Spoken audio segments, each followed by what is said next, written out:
Hello to you once again, and welcome to We Welcome Your Teams, a podcast about stadium announcers. This is Rich Hurst of West Brom, and I'm joined as ever by my faithful co-host, the voice of Old Trafford, Alan Keegan. How are you, Alan? Mr. Hurst, I'm absolutely blooming. I'm smiling from ear to ear at the moment. How else could I not be smiling at the moment? It's all good at the Theatre of Dreams. And I was expecting you in your bucket hat and tracksuit top for tonight's Well, recording. yeah, I did send you a picture. I thought you might have put it on You for the did? boys. You know, It's done the rounds. Don't worry, it's done the rounds. But it was taken down by the fashion police, unfortunately. So. Well, this is it. Yeah, I was at a do last week in Manchester. This another podcast which is called "We Built This City." They'd recorded 100 people right across the Manchester area, or adopted Mancunians. And they had Colette Roach, who's our CEO at the moment. And she said to me going into it, she said, "You took one for the team there, Alan. I was very proud of you. I said, "Yeah, I'm glad it's been noticed." She said, "It has. I even mentioned it at the exec team meeting this morning." Wow. Good. Well, that's what we're here for. That is what we are here for. Yeah, if we're not vehicles for the brand, I don't know what we are. Exactly. Look, we've got plenty to get through tonight. We've got a cracking guest to bring you in a tick. But first, jumping into the podcast out of nowhere, purely for going viral in the last couple of weeks, is Dave Hunt. And I can't believe I'm saying this. Welcome from Wolverhampton Wanderers. Why did your voice go at the end there, Rich? It's just a natural reaction whenever I say it's just something happens. It's that's the way it is across the Black Country. No, honestly, Dave, good to see you, because recently I wanted to share this story of the strangest announcement you have ever made in your time at the Custard Bowl. Sorry, Molyneux. Oh, I tell you what. Had to do it. I'll remain professional, shall I? Yeah. Yeah, it was couple of weeks ago for the Bournemouth game, and I found out at very short notice, and when I got given my notes that day, I get told that we will be presenting some chicken to a young man in the stands, and I sort of read it and turned to Amy, who I work with at Matchday, and went, "Am I reading that right?" And she said, "Yeah." Looked at the running order, and indeed it said there, "Chicken Boy," and I'm thinking, what on earth's going on here? And then, of course, I recalled, because it had done the rounds on social media, the video of the young man, Rory, who was very upset by his dad taking his chicken. And I think everyone had a bit of a giggle the week before. But for it to come round, and this is why, as much as it's a funny story for us to tell, when we do what we do, we get to be involved with these moments, don't we? That sometimes people don't realise actually makes a lot of people's days. And we're very fortunate to sometimes be sort of almost leading that. And I can take absolutely no credit. Absolutely everything planned by the club in advance. I just literally read out a partial script and put a bit of my own spin on it. But the way that then went forward, and the internet sort of really embraced it when they saw us presenting the chicken and the kit and the membership. It's great, isn't it, gents? Because it's something that you don't think you're going to be doing, and then all of a sudden you're making this kid's day, and it's snowballed. And I got told he's being asked to be the official chicken taster for Aldi now as well. So, but it's something that you go into your weekend, you don't think you're going to be doing it, you do, and then we all smile and carry on, don't we? But we're lucky. So, literally, ladies and gentlemen, it's time to present some chicken. So lucky for you there that you need a good tannoy system for that and a good attentive crowd, don't you? How long before kickoff did you do it? At what sort of prime time moment did that get slipped in? It was actually at half time. Oh, half time. Okay. So it even better. It was perfect time to do it, but we had to be very careful how we did it, because we actually had quite an emotive announcement to do that before hand of a long-standing fan who'd sadly passed away. And I think trying to get together such a sad message about such a long-standing fan, and he was a really top guy as well, to then have to segue somehow into such a happy family moment. We did manage to put a nice pause in, but I think that's, again, when you're doing what we do, that ability to be able to juggle sometimes, you've really got to play with it, haven't you? Because it could have been a difficult thing. But we pulled it off, and the crowd really got into it. And we'll all say this: our home crowds are almost like our friends on a daily basis, aren't they? When we're there, and they really got behind it. The crowd did. There's a lot of cheering. They booed the dad nicely, and they reacted, and that's all I can ask for. So it was a great moment. It really was. So what exactly did you have to say, Dave? What was the script? Well, it was.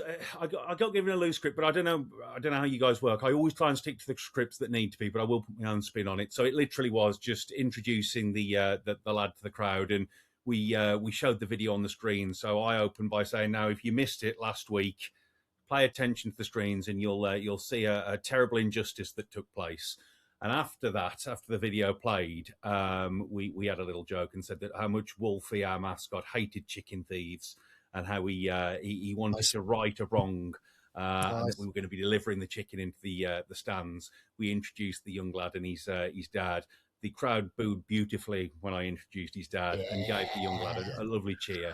And then we dropped something else on them where the club presented him with a kit and a Young Wolves membership, which again it's a lovely touch, isn't it? And you guys will see it all the time at the clubs you do. When clubs make those little gestures, it's great, isn't it? You feel almost proud to be part of it. And it was something I won't forget because I didn't expect it to sort of gain the traction it did afterwards.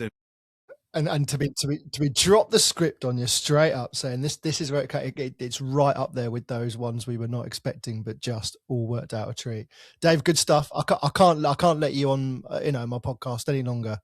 It's just it feels like I'm betraying 24,000 people from the Hawthorns. They'll forgive you. Until your full episode when we get that in, so it doesn't matter really. Yeah. Does it? Good to see you, Dave. Thank you for that. Good to see you all. Thanks ever so much. See you, Dave. Cheers, Dave. Bye-bye. And from one Dave to another, our main guest this week, who's here to talk about his time on the mic at Rochdale. Guest, it's wonderful to see you. Would you please introduce yourself in the style of the team's walking out of Rochdale, because we've got your walkout music ready to play. Take it away. Right, good evening and a warm welcome to this special edition of We Welcome Your Teams, hosted by Rich Hurst from West Bromwich Albion, and the voice of Old Trafford, the legendary Alan Keegan. Tonight's guest from Scotland, aka the Crown Hall Arena, is Rochdale FC's stadium announcer, David Dockerty. Woo!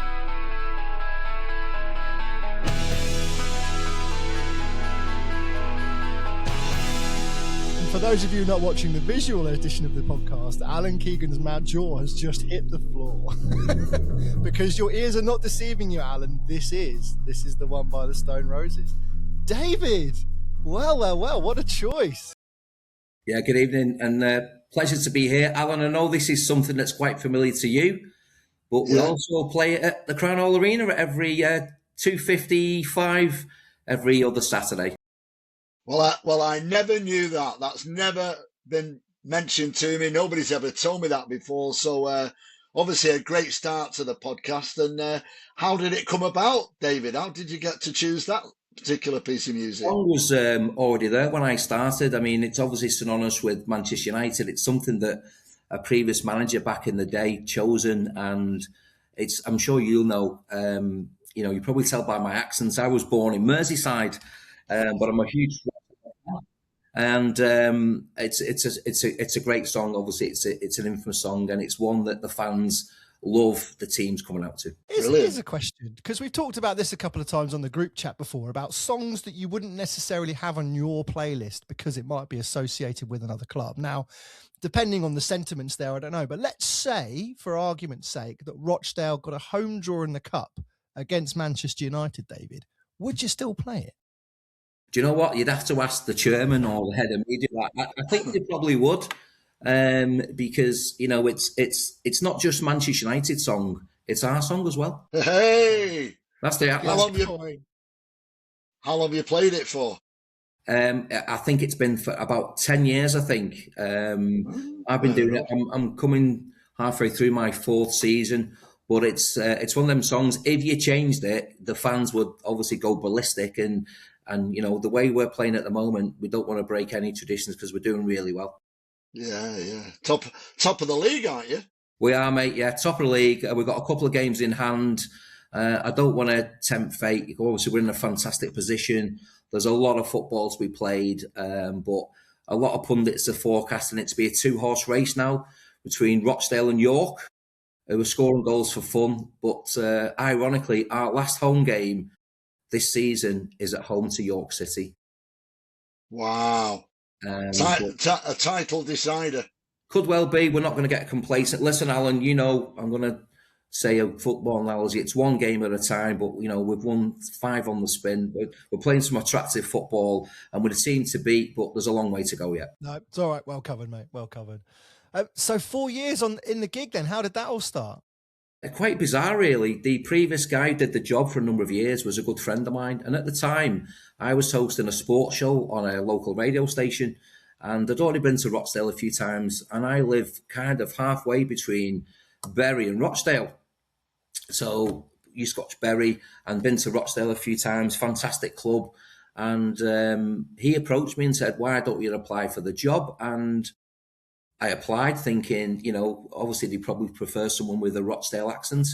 Got the interview and was delighted to be honoured to be offered the job, and I thoroughly love it. And as you guys know, it's a huge privilege as well to do this job. Which radio station are you on, David? Well, at the time, I was at Rosendale Radio. I now work on. I now work at Bolton FM. I host 4 shows on Bolton FM, so that's where I work. But at the time, I was at another station doing sport, and they were very understanding. At the time, I used to do, when Rochdale were at home, do Rochdale, when Rochdale away, do the radio station, but it became too much. And but at the moment, I've been with Bolton FM for 3 years, and we're thankful to have some really, really big supporters and followers of the station. The most famous comedian in Rochdale listens in all the time. In Bolton. But no, it's Alan, you've been doing it for a long time, and it's a huge honour to do what we do, isn't it? It's an honour, and I think with the majority of the announcers we've spoken on here, Rich, I think everybody appreciates that, don't they? And obviously, different people have got the gig through different routes, whether it's being radio presenters or a friend of a friend or in the right place at the right time. But I think once you get to do it, it is an absolute honour. And, it means so much to everybody, that stadium, the football club, the passion, the drive, and especially if your team are doing okay, that puts the cream on the cake, because, we all do it for the love, and all our clubs, whoever you are, United included, you have ups and downs. It's a roller coaster. So when your team are doing well, you are living the dream. It's the best time to be an announcer when your team's doing well. When you're floating above the relegation zone, having not been in the 3rd tier of English football for about 20 years, I can tell you it ain't so great. However, last home game before recording this, Albion recorded a 0-0 against Stoke. The performance and the atmosphere was totally different. And I must say, it's one of the best atmospheres I've ever had at the Hawthorns in my time there. It was incredible, and I hope it continues to the end of the season. I'm putting that on record now. David, you said obviously you applied for the job.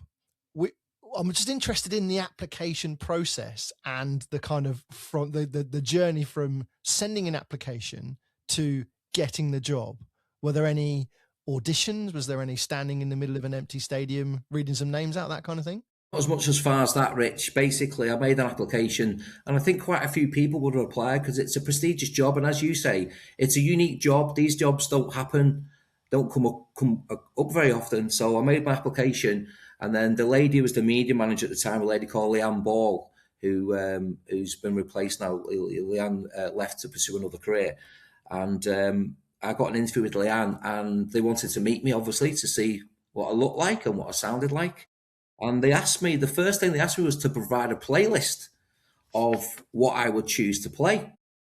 So I thought, I did some research, and I played what I think they would want to hear. And it was much contrast to what the previous guy played, because they wanted to try and get away from playing the indie songs and the Stone Roses and the Oasis, and we're trying to encourage younger fans into the stadium. So I kind of changed the playlist, and I mean, the guy that did it previously won many awards for being a superb stadium announcer, and he did it for 20 years.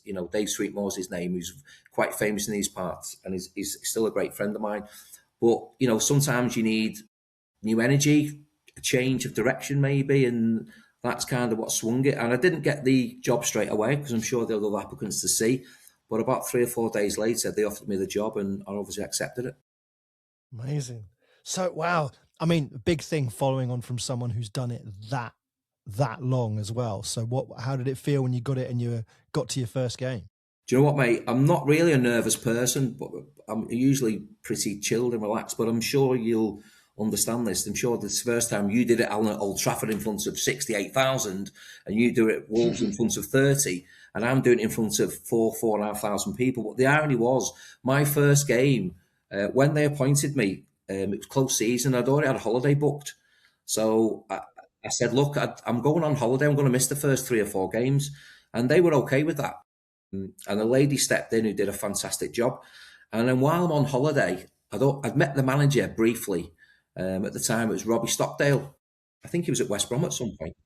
And I'd met him. But unfortunately, during my holiday, Robbie was relieved of his duties due to a bad start to the season.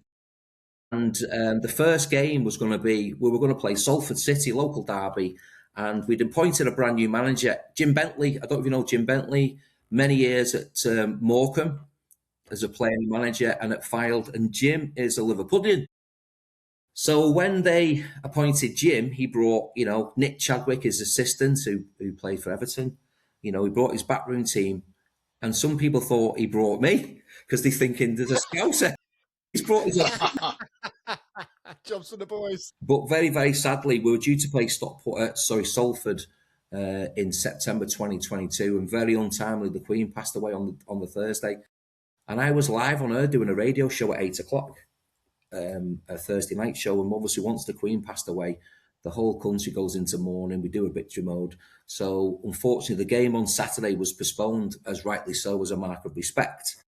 But where the Premier League took a break for about 10 days, the Football League decided they were going to carry on. So on the Tuesday evening, the Queen had only passed away on the Thursday. And obviously the country's in mourning, as we were, shocked and in mourning. But the football went ahead. And my first game was doing a national anthem, a minute's silence, a big speech. So I was incredibly nervous, for that occasion. Yeah, that's kind of all of the big games, from a season rolled into one. The sort of like a huge national mourning thing, big long read to the stadium, of a pre-approved script, etc., minute silence, or national anthem, all into one. We normally spread those kind of things out across a season, and it's your first game. Yeah, I'm not going to lie. At the time, BBC Manchester used to cover us, as they still do frequently. But I think the guy from Radio Manchester said that they were going to put the feed out on Merseyside, Lancashire, Cumbria, Stoke-on-Trent. And I won't use the word that he said, right? But he said, whatever you do, don't be, and he used a different word. He said, don't be rubbish, basically. Yeah. And that kind of put the pressure. And obviously it was a very moving occasion because, it was the monarch that I'd only ever known, and as a mark of respect to the Queen, and also I was asked to change the music as well, because obviously we had to be very, very conscious of, we wanted to create an atmosphere, but equally be respectful too. So it was challenging, but nevertheless, it was something that I'm incredibly proud of. Baptism of fire, if you ask me, doing all that. I mean, if you don't need to worry about the rest of the gig, to be honest. I think you've got all the tough bits out of the way. Once you've got out of the way. I think the word I'd use was challenging, but, it was something we didn't want to do, obviously, because no one wants to see, a member of the royal family passing away. The timing could have been better, but sometimes these things in life just appear and you have to deal with them. So would you say that's been your most challenging game so far? From an announcer point of view, I mean? Yeah. From an announcer point of view, yeah. I mean, there's been some occasions that we'll probably touch on some momentous games, but I think, on the first occasion, doing that was, as you said, a baptism of fire. But I look back on it and I've got a lot of pride in that because it was a special occasion, and what a way to start your football stadium announcer career. Absolutely. Doesn't get any better than that, does it, David? When you think about it, I mean, you're right in there, and obviously the monarch and the Queen dying. I mean, what an introduction for you. Yeah, no, it was. You know, in life, you know, we were built up to do the Salford game on Saturday, local derby, and it worked out that evening. We played Leyton Orient, who went on to win the league that season, and you probably know that was the season we unfortunately lost our Football League status. But it was a momentous game because Leyton Orient won the league that year, and they won 1-0, but we missed a penalty in the 91st minute. So we could have got a point, and we missed a stoppage time penalty. And you know, when someone takes a penalty, when the stadium announcer, I know you have this debate whether you play music or not, but we play music. So I had the song ready, and I'm thinking, I'm going to play it. I'm going to play. Literally, just about to press play. And I think he blazed it over the bar. So if Scott Quigley's listening in tonight, you kind of saved me a favour, really.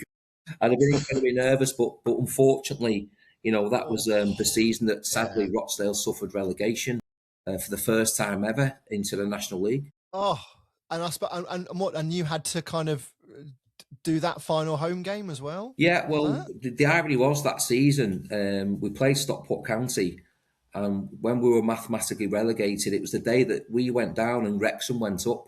Wrexham essentially took our place. So we kicked off at 3:00, and I think we needed a point, and we couldn't get a point, sadly. It was a difficult time for the club, as I'm sure you're aware, due to other situations. And then the irony was, I came home obviously sad because, you know, we'd been relegated, and I put the television on, and you're watching Wrexham getting promoted, and we've seen what their journey's been. But, you know, I'm sure you know Rochdale's new investments. You know, we could be the next Wrexham. Who knows? Who has invested, David? Who owns the club now? I'm a little behind the curve on that. Are you, Rich? No, I don't know. Yeah, go on. Okay, so basically, a couple of years ago, the club were in a very perilous financial position, and it's honestly, it's no underestimation. We could have been the next Bury. We were literally a month from going away out of business, and the chairman at the time, who's still the co-chairman, Simon Gage, who did a terrific job, invested so much of his own money and time. And it came to a point where Simon was on television saying, you know, we need an investor. Otherwise the club could go to the wall. And we were literally, you know, maybe a month away from potentially being a Bury or a Macclesfield. And Sir Peter Ogden, who's a Rochdalian, owns the club. And he was the man who owned a computer centre. I think he was very high up at Morgan Stanley Bank. And the Ogden family got wind of this and bought us out, and the club is just in tremendous hands. I mean, you know, what he's done to this football club. We've just had a new pitch relaid at a cost of £1 million, which the family have personally paid for. The Premier League gave us a donation towards it, but the club have invested in the community. I mean, Rochdale, you know, it's a million miles away from Manchester United in terms of status, but it means so much to the community. And the Ogden family invested, and we've got, besides the first team, we've got women's teams, military veterans, walking football. We've got a Down Syndrome Association team, and the football club is a huge part of the community. And those fans who turn up every week, you know, it matters just as much to them at Spotland at the Coronel Arena as it does to the Hawthorns or to Old Trafford. And it's a huge part of the community, and we're so lucky to have the Ogdens. Well, actually, now that you mention that, I actually do know I've got a very tenuous link here, because every year, well, for the last couple of years, I've hosted an event, because I used to be involved in academia at the University of Lancashire. So I host a sort of academic, it's called Educate Rochdale Awards. And I do it at the town hall, which is an absolutely incredible. Incredible. But this year, the main sponsors of the dinner, so every school's represented in Rochdale, and it's an award for the best school, for this, that, and the other. And I met Peter Ogden's son, Cameron, and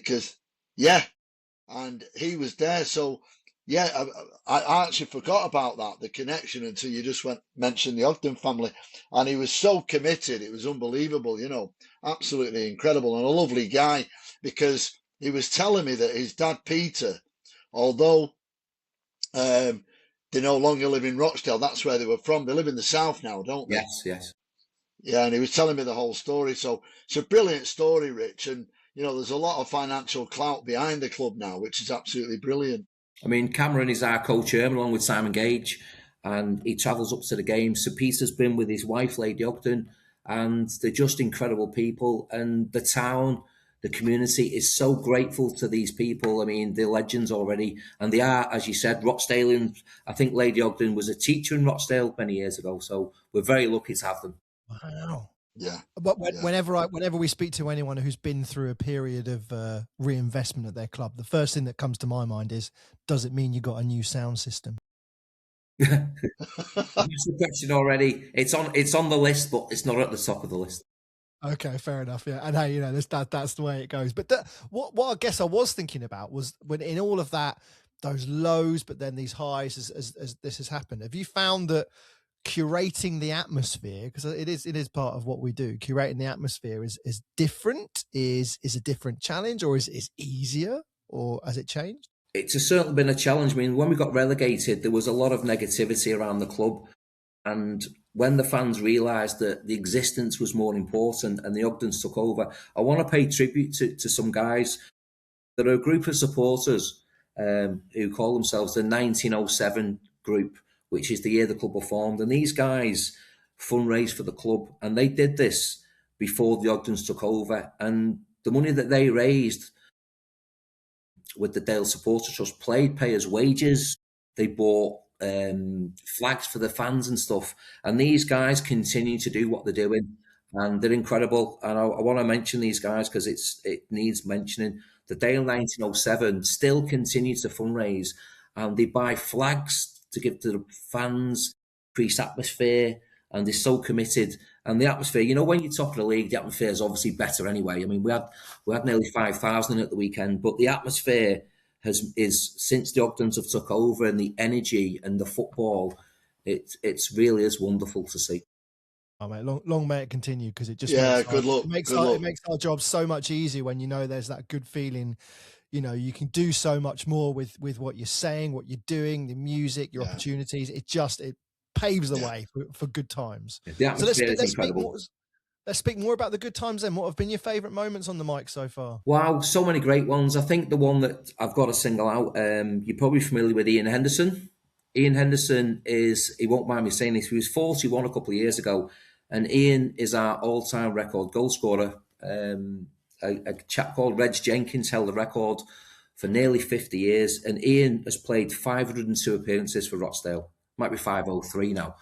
And Ian was a great servant for the club, and he left for a short period to go to Salford for a year or two, and he came back to Rochdale, and, you know, maybe his intention was to break the record, but in September, I think it was 2023, I think, he broke the record. And ironically, we were playing Salford, and he scored a goal that made him the all-time leading record scorer for Rochdale. And the other irony attached to it, there was a young footballer on the pitch called Ethan Braley. Now, Ethan is now he's a Premier League player for Brentford. He's on loan at, where is he? He's at Exeter City. But Ethan was the mascot 8 or 9 years previously when he was the captain. And Ethan supplied a wonderful ball into Hendo, and Hendo knocks it into back of the net, and it's stuff dreams are made of. So to have the privilege of announcing, you know, 131 goals, the all-time leading record goal scorer, and Ian's a great guy. He's a terrific athlete, credit to himself. So for me personally, I've got to say that's my favourite moment so far. How long were you sitting? How many games were you sitting on the announcement for? Because sometimes you kind of you've got it all planned out, haven't you? Not that many. You've got it all planned out when he doesn't score for like 10 games. No, not that many. I think probably 3 or 4. I mean, bear in mind, he was 39 at the time, so we can't play every week. But he's an incredible footballer. He's an incredible ambassador for the club. And, you know, not many people in this modern era will play over 500 games for one club. Absolutely. I can't see me or Alan getting to announce that about any of our players anytime soon. Been that, and not many outfield players are playing at 41. If you look at him, he's in top condition. He's just a credit, and he's a super guy. And for me personally, I've worked with him on his testimonial year, so I've got to say that's probably the standout moment for me personally. That's incredible. Yeah, that is special. And on the flip side of that, have there been any sort of slightly more embarrassing moments on the mic you'd rather forget? I'm not really say embarrassing. I mean, we're gonna mention the W word soon, Wembley. I'll wait. Yeah, do it now. Are we doing Get it the in now. W word? So I know, Alan, you've obviously been at Wembley that many times. You probably get invited to the Christmas do. But he's got a flat there. I swear he's got a second home there. But Alan, obviously, associated to your club, as a football fan, the chance to work at the home of football is something that you've done many times. But we came very close last season in the FA Trophy. We got to the semi-final and we played Spennymoor. And a good friend of ours was in the crowd, so I'm going to blame him. John Foster.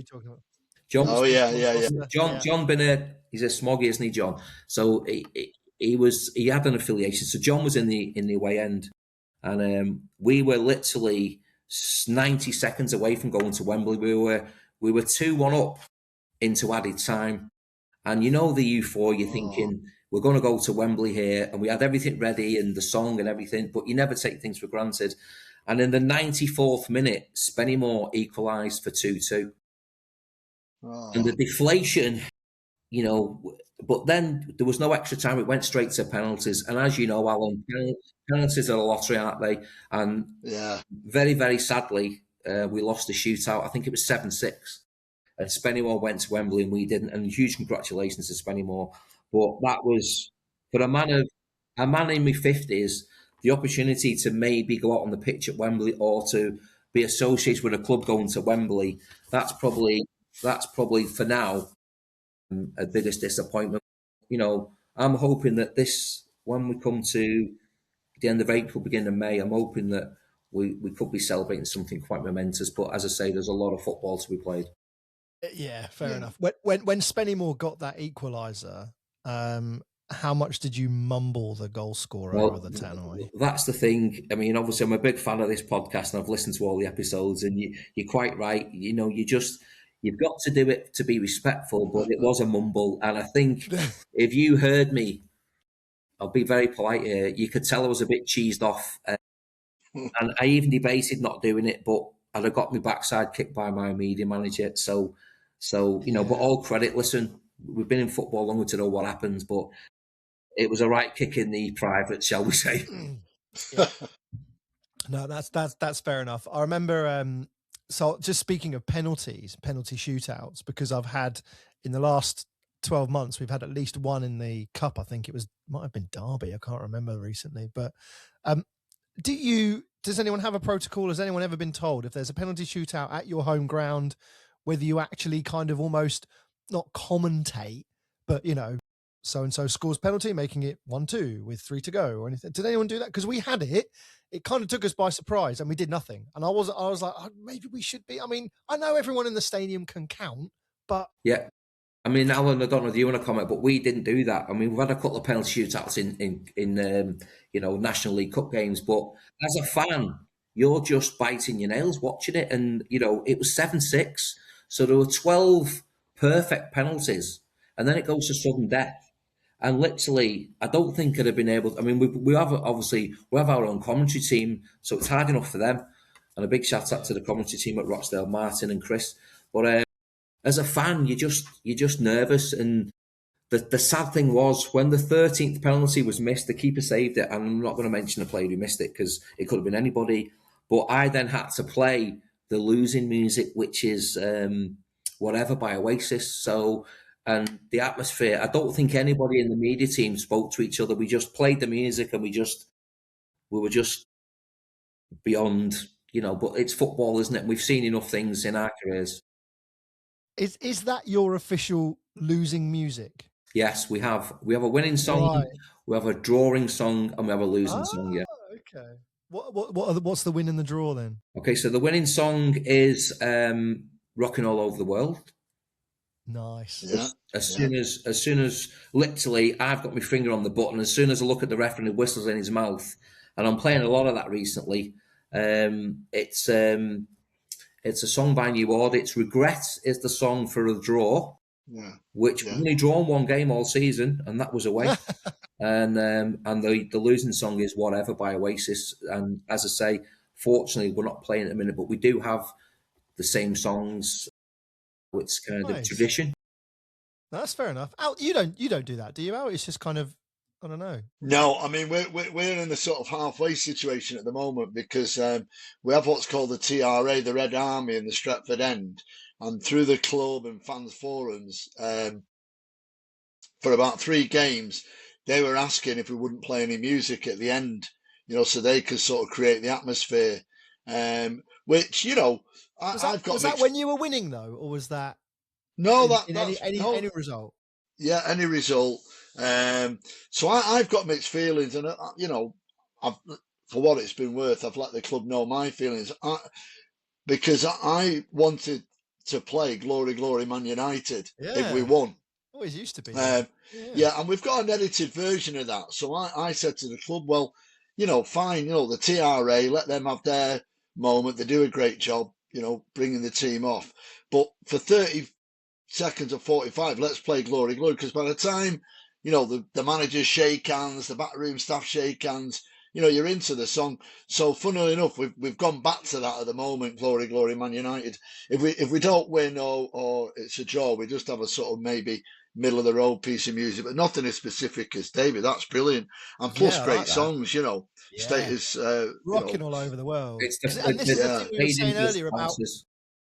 It's just that thing when when the times are good and you keep winning all of a sudden, that song will very quickly become like just your anthem. And should it happen, fingers crossed and everything, when you get to Wembley, that would probably be one of the songs you choose, wouldn't it? Because it just represents those good times, and that's what the good times breed. I'm just jealous.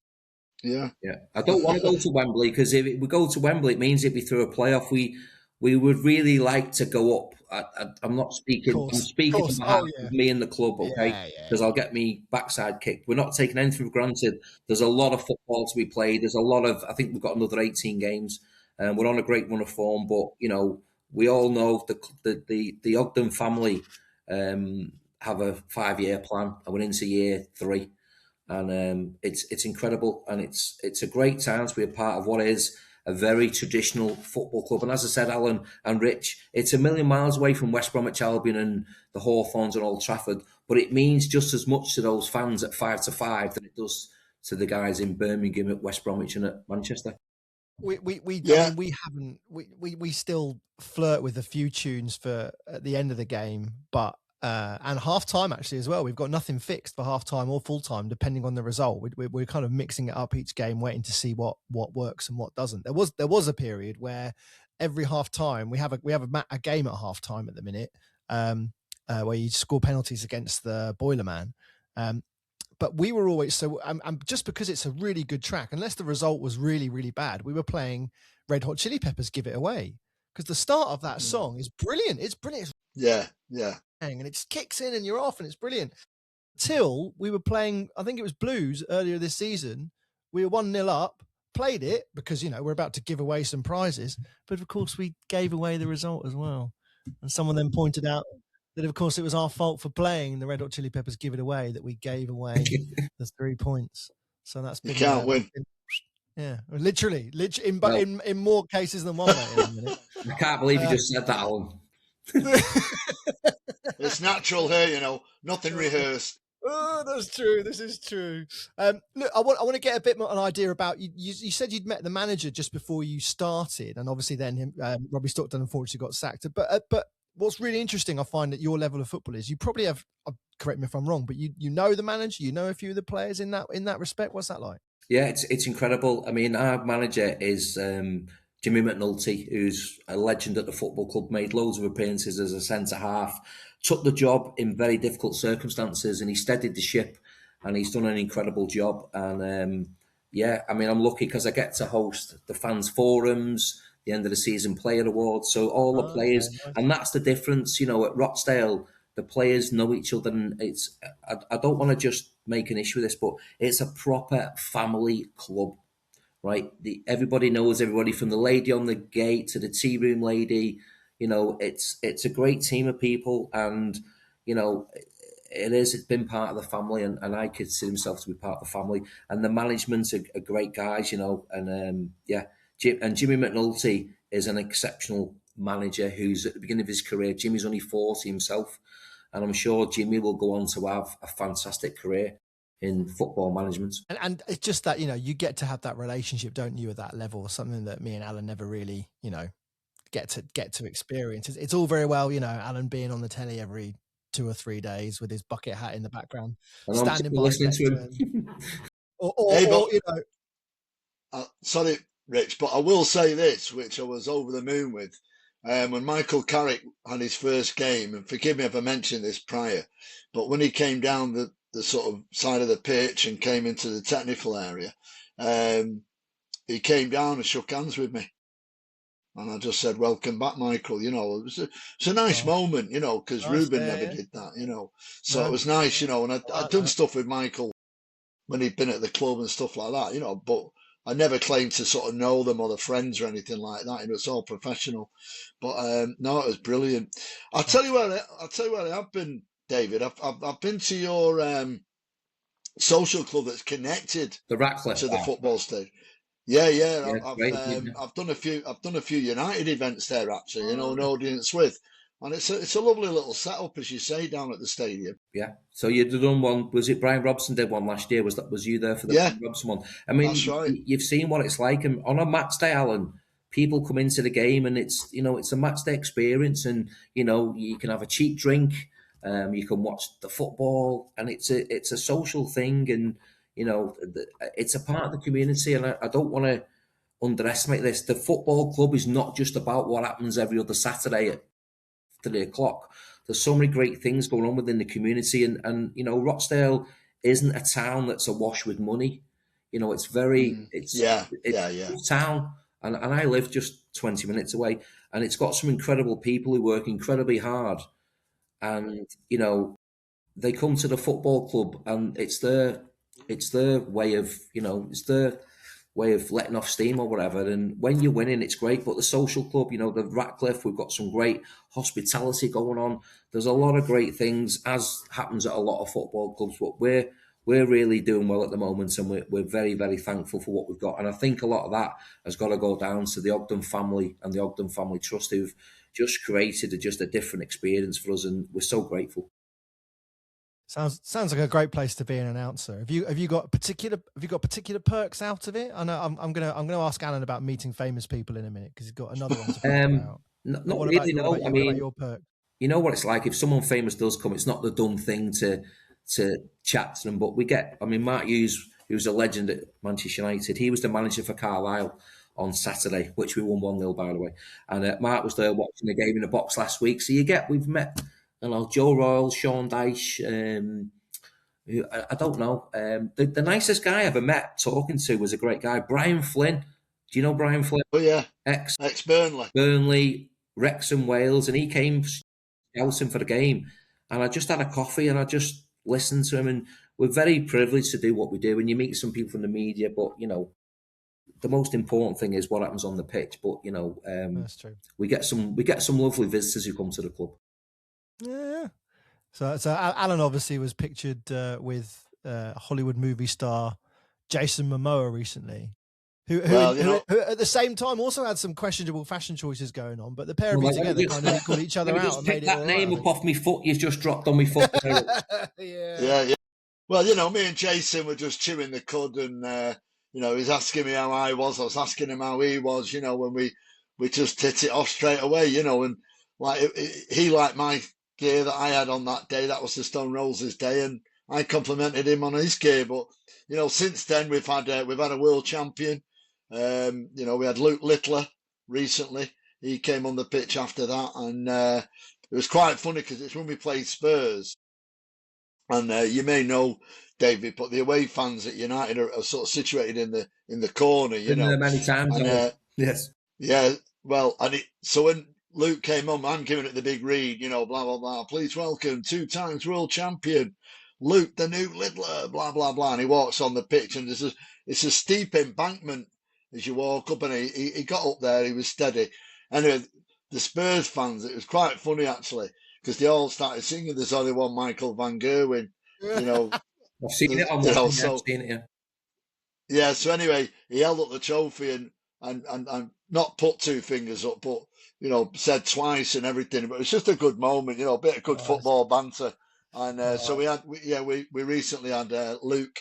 And as I say, I'm not sure when this is going out, Rich, but if United do win 5 in a row, we're trying to get the lad to come on the pitch and get his hair cut at half time. I mean, so, people are making jokes about that. But the lad's got loads of publicity, and if you do, get the 5 on the win, you've got to make as much publicity as you can, because I'm sure there'll be a charity will benefit. But it's what football fans are like, aren't they? These things matter. That will be, we had Dave from Wolves right at the start talking about his Chicken Boy announcement. You'll have the Haircut Boy announcement to do. Yeah. Point, We've never had that before as well. We'd have to think of some appropriate songs and music. Haircut 100 or whatever. Exactly. Yeah, get them all out. We'll all put it on the group. We'll all chip in with that. Don't you worry about that. There's enough radio DJs on the group. 100. There you go. See, there's enough radio DJs. The Scissor Sisters. Oh, I'm loving it. Yeah. There we go. Another thing on perks, Dave, I was going to ask you about. How close do you get to sampling the food at Rochdale on a match day? Not very often, because I'm too busy working. The food is incredible, by the way, but no. Correct answer. There are occasions when I might sample a pie somewhere, but the food and hospitality is incredible. But unfortunately, I'm too busy to sample it. But I've had friends who come and it's incredible. But the answer is, just in case my boss is listening in, no. Well, I know, yeah. I was gonna be careful here. I'm starting to approach this from the stadium announcers union point of view, where it's like, are you provided with at least a bottle of water and some nourishment during your match day? Yeah, but no, the food's incredible, as at most stadiums. But Rochdale, I think before my time, they had an award-winning Balti pie.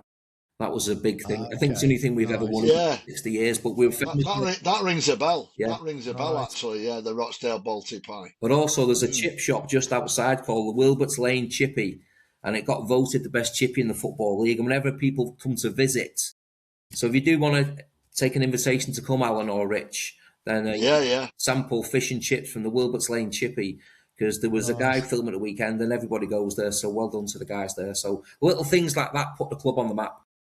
Yeah, definitely. It's great. I will say, David, it's great to hear the passion in your voice for it. It's really great, because obviously, not that it's forgotten with the teams sort of in the Premier League or the Championship or the announcers, but it's really great to hear you. I can feel the passion in your voice. It's beautiful, isn't it, Rich? He's gone silent, but are you there, Rich? He's back. Okay, sorry. Yeah, thanks, Alan. I appreciate it. But generally, I'm sure you do the same. One day I could only dream of doing a gig like you get. But has George been on? George Sefton from Liverpool. Yeah. So George retired after 53 years, and I might get myself in trouble here, but I was asked to apply for George's job, and reluctantly I went along, and it was the day after the parade, and you obviously know what happened at the parade day in Liverpool. Yeah. And it went ahead, and I was asked to go along to chat to Liverpool Football Club, and I'm doing a spoiler alert here, and when I chatted to them, I mean, it's my boyhood club, and I grew up in Liverpool. And fortunately, I didn't get offered the job. It went to Peter McDowell, who is ex-Radio City, LFC TV. I don't know if you met Peter. But they kind of offered me an opportunity to work in the club in another role, working with the likes of Kenny Dalglish, Ian Rush, John Barnes, John Aldridge, Ray Houghton. And I turned it down to stay at Rochdale because it means more to me. And I generally mean that, and I'm not trying to make a big issue of this, but that's how much the club means to me, that I'm a fan. I'm honoured to do it, and it's difficult, sometimes in life you've got to make the right decision, and I decided to stay at Rochdale because it's my club. If Rochdale were playing Liverpool tomorrow, I'd want Rochdale to win, and I mean that, Alan. Wow. Good on you, mate. Rochdale probably win anyway, but Hey, I'll tell you what, and especially if that fixture came around, and especially love it when you play This Is the One. Yeah, that would be special. Hey, listen, we've had a debate. We'd be tapping you up for tickets. We've had a debate about this today, that the things you could do to lose your job, and one of the things was play You'll Never Walk Alone, and I might lose my job, and a guy who's in our chat says, why don't we play it on Wednesday? It's like when Jim Bentley was there. If I played anything to do with a Liverpool, a Beatles song maybe, or Echo and the Bunnymen, they'd think that Jim was behind it. But no, the music's very important at football, Alan. You know that. Yeah, Goodness very. me, yeah. Don't mess with it. There's so many ways things are attached to it and not. But yeah, there's a whole new podcast or a spin-off there, and things you could do to ways to lose your job as a stadium announcer. Yeah. Let's not go there. in an ulterior world, maybe that'll happen. Look, it sounds like the only way is up, and again that atmosphere you've got there, and in amongst everything with the music and all of that you've got there, just sounds like a real good cocktail that adds towards living and loving every single match day. It sounds awesome, Dave, and I think I genuinely hope you get to Wembley one day. Maybe. Do you know what? If we do, we do. I think that the priority for any club outside of the Football League is to get back in the Football League. I mean, it took Wrexham 15 years. True. Yeah. True. And, the quality of football, there's not a great deal of difference between the National League and the Football League in the quality of football. It's just a status to get Football League status back after 120 odd years. That's more important. Yeah. The way we're going, let's just say we're going in the right direction at the moment. Exactly. We've got a great opportunity this year to maybe re-establish. But as I say, there's a lot of football to go and a lot of points to be played for. Absolutely. I know Alan's batteries on his phone's died. That's okay. He might come back in. We'll rattle through a couple more things just before we get to the end.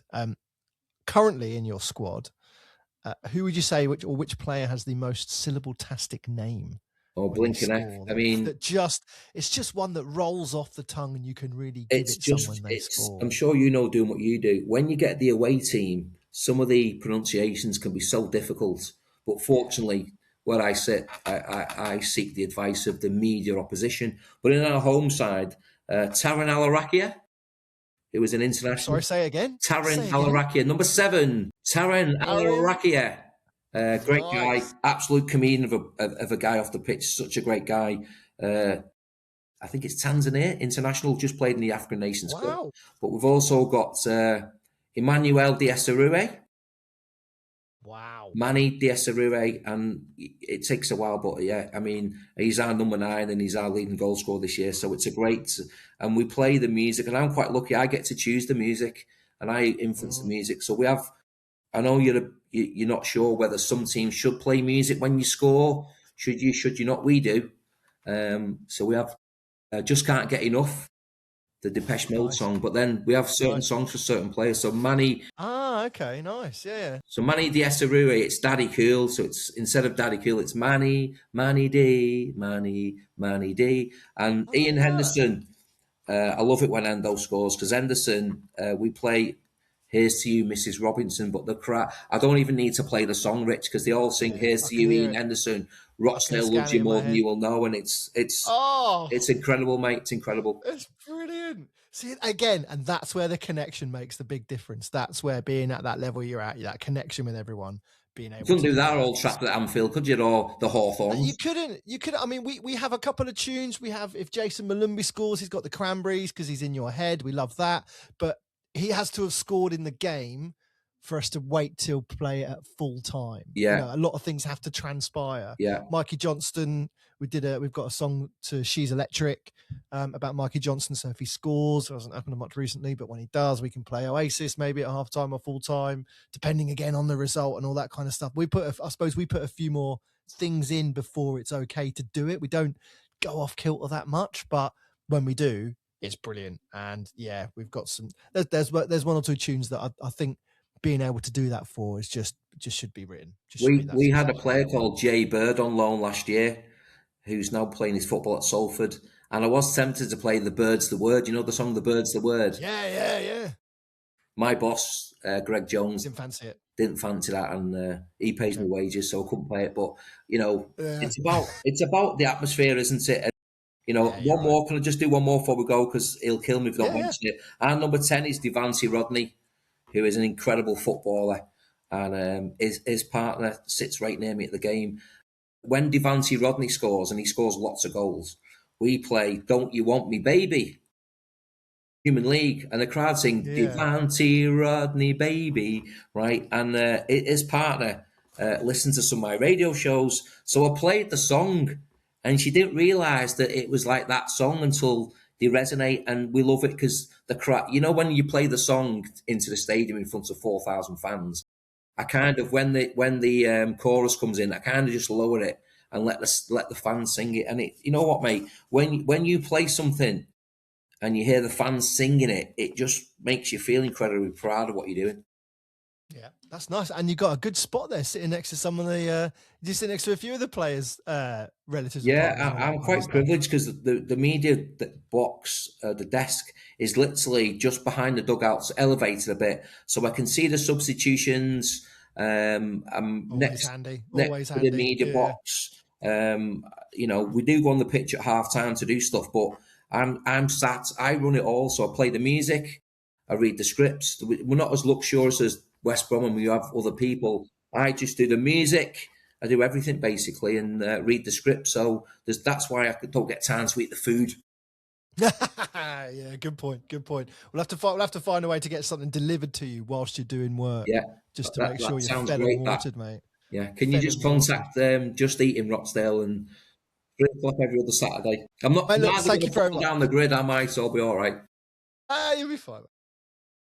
Thank you for this. It's been ace to hear about it in Rochdale. It's really cool, and I'm, you know, in some respects, Alan would say the same. We're I think, a little bit jealous of having been at that level and that contact with everyone, and you know, all that control and that freedom is amazing. So yeah, be careful what you wish for. We always say this to teams in your position, because the higher you come, the you know, the not less fun, but you know, you've really got it good there. So enjoy some of those times. Rich, can I just say before you wrap up, it's a huge honour to be on this. Been a massive fan of this podcast.